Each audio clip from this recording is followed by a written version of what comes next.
In this video, we're going to talk about one of the #1 problems with plumbing in homes, and that's flooding. And it's usually accidental.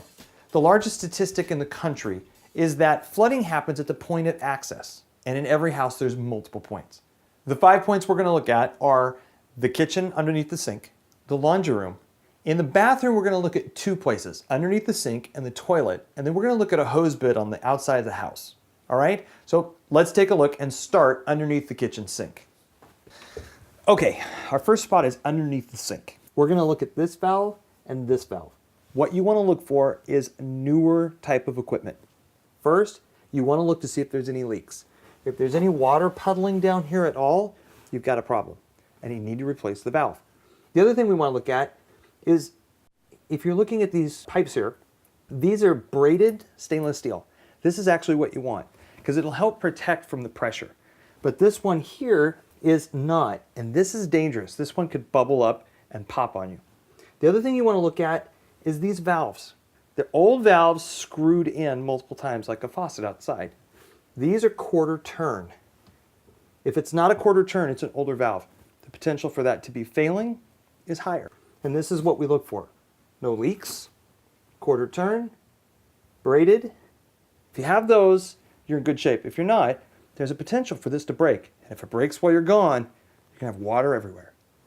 Okay, we're here in the laundry room of this house. This is another place where the leaks can happen because there's water coming in. There are older faucets that you've got coming in.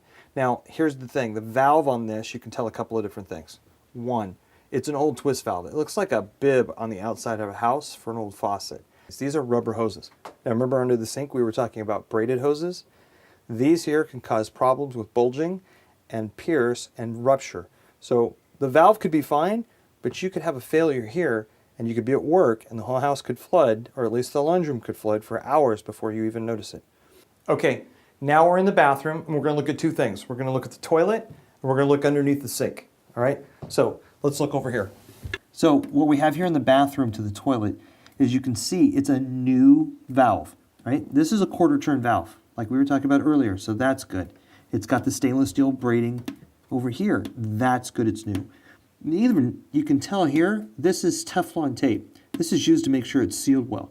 This was done fairly recently, just replaced, so this is in good shape. Right. Here we are in the bathroom underneath the sink.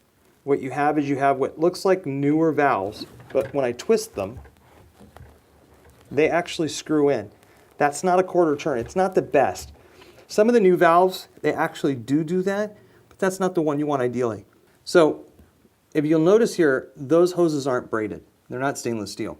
Some of the nicer, newer faucets, they actually come with these pre-installed in them and you can't replace them.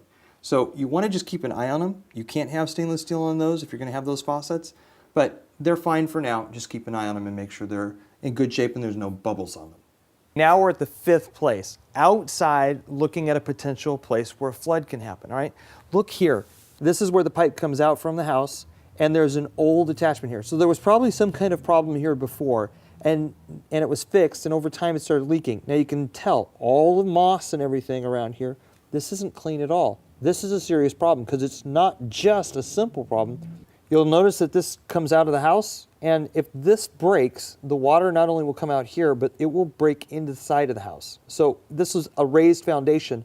There's a chance that it could really flood underneath the house, wear down the foundation, and cause a lot of structural problems inside. If you feel like you can do anything like this in your home, then great. Take the proper safety measures, turn off the water of the house, and fix the pieces. But if you're at all concerned or considering that maybe you don't want to do it yourself or you're in over your head, you'll need to call a licensed plumber. We'd be glad to come out and give you a free quote or fill out a form on our website and set up a time for somebody to contact you. Again, we'll be glad to come out, take a look at anything, give you a free quote, and then you can make a decision there if you're not sure. Thanks for joining us.